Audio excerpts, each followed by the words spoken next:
और जय हिंद, वंदे मातरम। स्वागत है आपका हमारे अपने यूट्यूब चैनल शिक्षा भारत में। प्राचीन भारत के इतिहास में हम वैदिक संस्कृत के बारे में पढ़ रहे थे। उसी में आगे बढ़ते हुए हम हमारा आज का पहला प्रश्न देखते हैं। हमारा पहला प्रश्न क्या कह रहा है कि आर्यानों के साथ अपने संघर्षों में सफल रहे क्योंकि। क्या कह रहा है कि आर्यानों के साथ अपने संघर्षों में सफल रहे क्योंकि। हमारे ऑप्शंस हैं, उन्होंने बड़े पैमाने पर हाथियों का प्रयोग किया। हमारा दूसरा ऑप्शन है, वे अधिक लंबे और बलवान थे। हमारा तीसरा ऑप्शन है, वे एक उन्नत शहरी संस्कृति से थे। और हमारा चौथा ऑप्शन है कि उन्होंने घोड़ों द्वारा चलाए जा रहे रथों का प्रयोग किया। हमारा सही आंसर क्या हो जाएगा?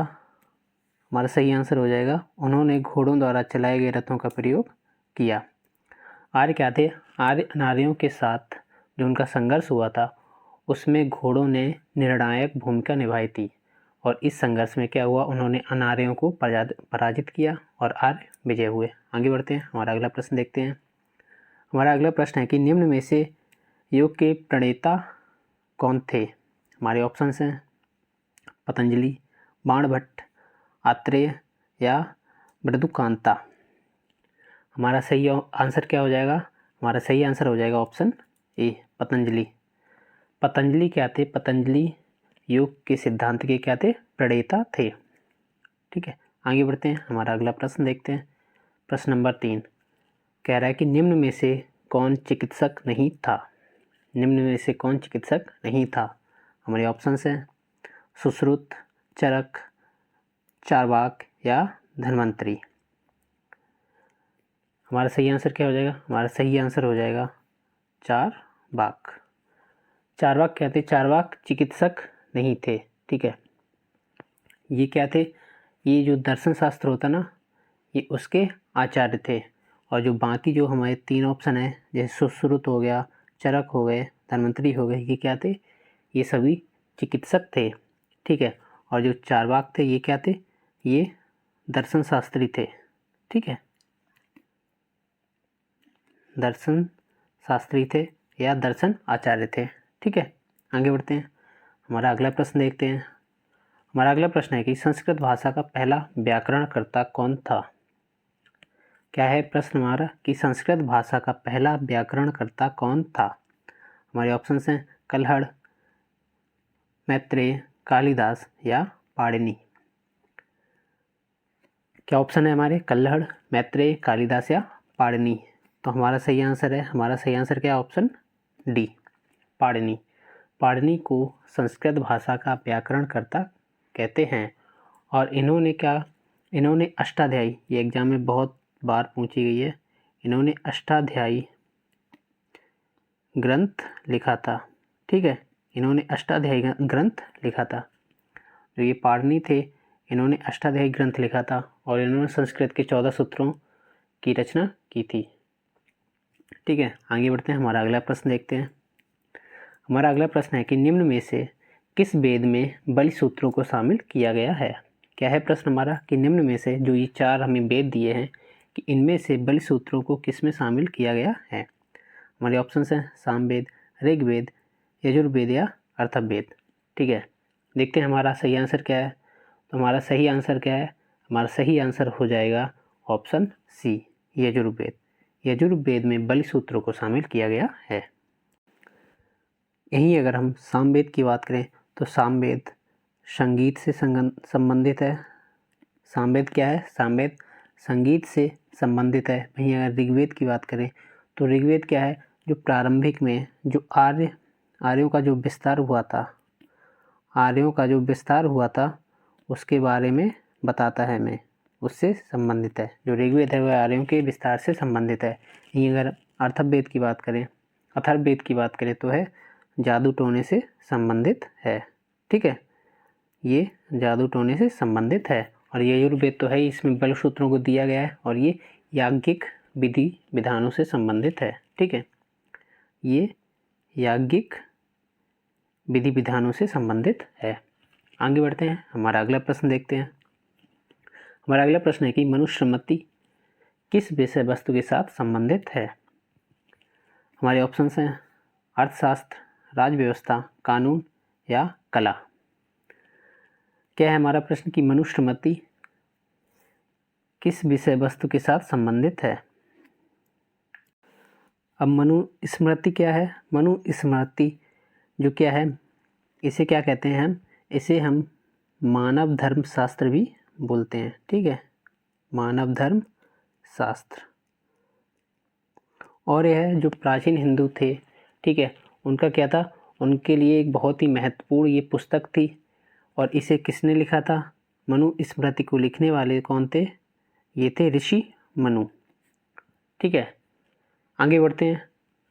अच्छा, तो हमारा ऑप्शन कौन सा सही हो जाएगा? हमारा ऑप्शन सी सही हो जाएगा। ठीक है, ये किससे संबंधित है? ये कानून से संबंधित है। ठीक है, आगे बढ़ते हैं। हमारा अगला प्रश्न देखते हैं।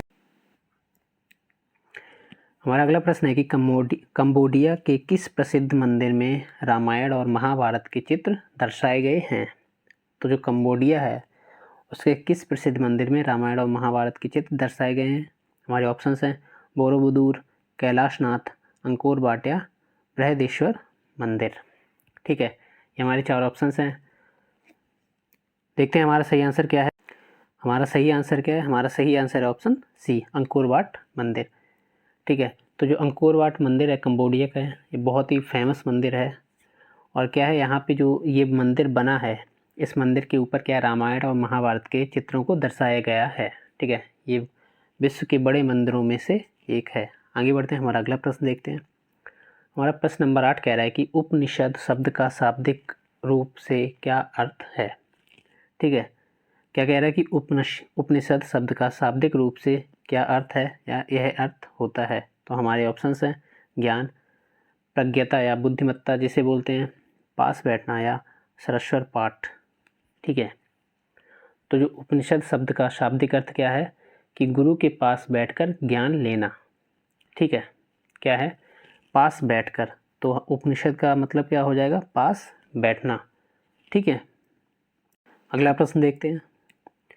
हमारा प्रश्न नंबर 9 कह रहा है कि किस मनीषी पंडित को बोलते हैं कि किस मनीषी ने दक्षिण भारत का आर्यीकरण किया था। ठीक है, हमारे ऑप्शंस हैं याज्ञवल्क्य, वशिष्ठ, अगस्त्य या विश्वामित्र। ठीक है, हमारा सही आंसर हो जाएगा ऑप्शन सी, अगस्त्य। ठीक है, तो जो अगस्त्य थे, इन्होंने दक्षिण भारत में जो क्या किया था, आर्यीकरण किया था। और ये हमें कहाँ से प्राप्त पता होता? तो ये हमें ज्ञात होता है संगम साहित्य से। ठीक है, ये संगम साहित्य से संबंधित थे। ठीक है, आगे बढ़ते हैं। हमारा अगला प्रश्न देखते हैं। हमारा अगला प्रश्न कह रहा है कि निम्नलिखित वैदिक संहिताओं में से भारतीय संगीत का उद्गम किसमें से खोजा जाता है। क्या कह रहा है कि निम्नलिखित वैदिक संहिताओं में से भारतीय संगीत का उद्गम किसमें से खोजा जाता है। तो हमारा सही आंसर क्या हो जाएगा? हमारा सही आंसर हो जाएगा ऑप्शन बी, सामवेद। तो जो सामवेद है उसमें क्या है कि संगीत की उद्गम क्या है, संगीत के उद्गम को उसमें खोजा जाता है। यानी क्या है, ये जो सामवेद है ये संगीत से संबंधित है। ठीक है, आगे बढ़ते हैं। हमारा अगला प्रश्न देखते हैं। हमारा प्रश्न नंबर 11 कह रहा है कि आर्यन जनजातियों की प्राचीनतम बस्ती कहाँ है। हमारे ऑप्शंस हैं उत्तर प्रदेश, बंगाल, सप्त सिंधु या दिल्ली। ठीक है, क्या है हमारा प्रश्न कि आर्यन जनजातियों की प्राचीनतम बस्ती कहाँ है। हमारा सही आंसर क्या हो जाएगा? हमारा सही आंसर हो जाएगा ऑप्शन सी, सप्त सिंधु। ठीक है, क्या आप आंसर हो जाएगा सप्त सिंधु। और इसकी जानकारी हमें कहाँ से मिलती है? इसकी जानकारी हमें मिलती है ऋग्वेद से। जैसे कि बताया गया है आपको, अभी पीछे बताया था लास्ट क्वेश्चन में कि ऋग्वेद से हमें क्या मिलती है। ऋग्वेद से हमें जो आर्य आए थे उनके आगमन की जानकारी हमें मिलती है। ठीक है, और इस क्षेत्र को जो ये सप्त सिंधु है, ये नाम ऋग्वेद में ही हमें मिला है। और इसे सप्त सिंधु क्यों कहते हैं?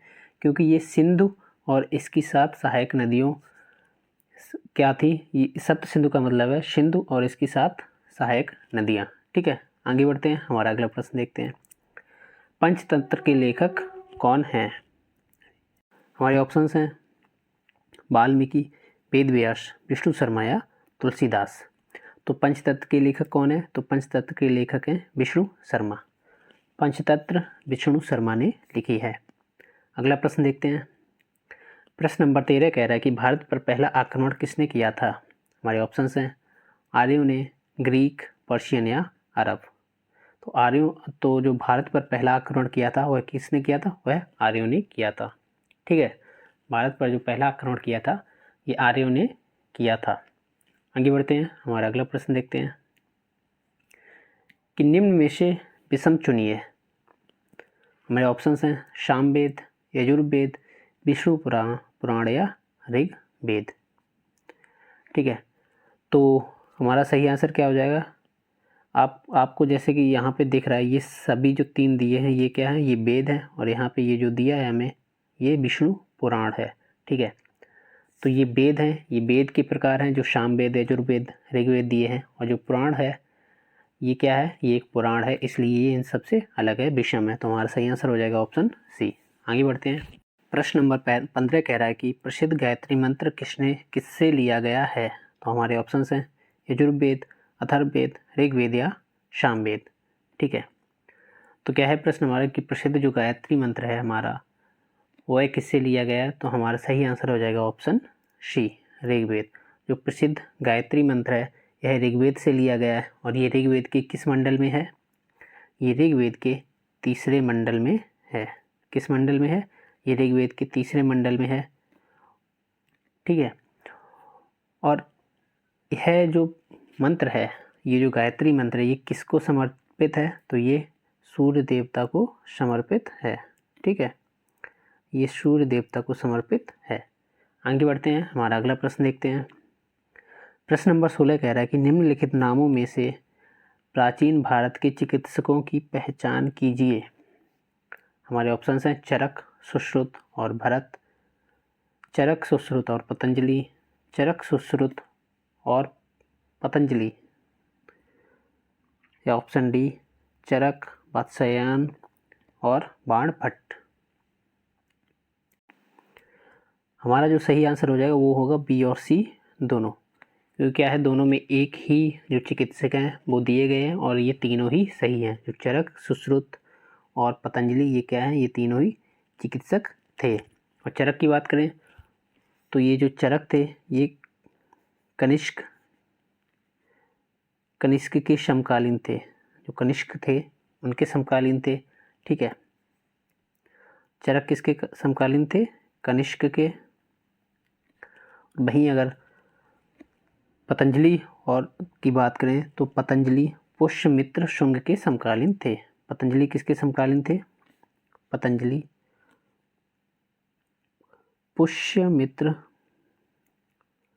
शुंग के समकालीन थे।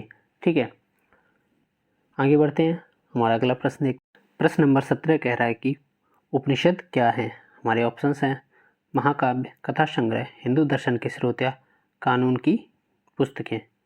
ठीक है, क्या है प्रश्न हमारा कि उपनिषद क्या है? तुम्हारा सही आंसर क्या हो जाएगा? हमारा सही आंसर हो जाएगा ऑप्शन सी, हिंदू दर्शन के स्रोत। उपनिषद क्या है? उपनिषद हिंदू दर्शन के स्रोत हैं। और उपनिषद का अर्थ क्या होता है? जो उपनिषद शब्द का है इसका अर्थ क्या होता है? गुरु के समीप बैठकर ज्ञान प्राप्त करना। ठीक है, और इनकी संख्या कितनी है? इनकी संख्या है 108। जो उपनिषद की संख्या कितनी है? उपनिषद की संख्या है 108।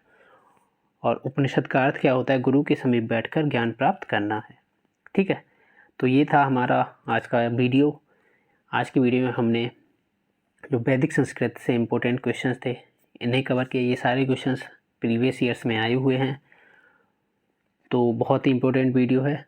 ठीक है, अगर आपको वीडियो अच्छा लगा हो तो वीडियो को लाइक करें, शेयर करें, कमेंट करें और चैनल को सब्सक्राइब करें। नेक्स्ट वीडियो में हम मगध के उदय के बारे में जानेंगे। ठीक है, तो मिलते हैं हमारी अगली वीडियो में। जय हिंद, जय भारत।